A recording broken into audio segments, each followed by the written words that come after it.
आज आहे 26 मे 2024. शेतकऱ्यासाठी आज परत एक अंदाज देत आहे, कारण की सध्या काय झालं की पाऊस जवळजवळ येत आहे आणि शेतकऱ्याची बऱ्याच कामं राहिलेली आहेत, म्हणून शेतकऱ्यासाठी खास करून पूर्वकल्पना म्हणून हे अंदाज देत आहे.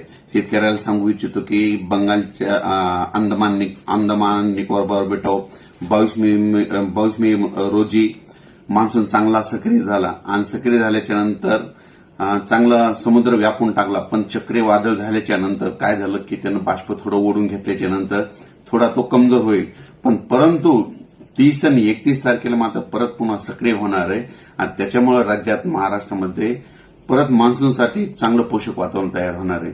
म्हणून सर्व शेतकऱ्याला सांगू इच्छितो, ज्यांची शेताची कामे राहिली असेल तर तुम्ही काय करा, 30 तारखेपर्यंत तुम्ही शेताची कामे करून घ्या, कारण की राज्यामध्ये मान्सून पूर्व पाऊस 1 जून ते 5 जून खूप म्हणजे चांगला पडणार आहे. काही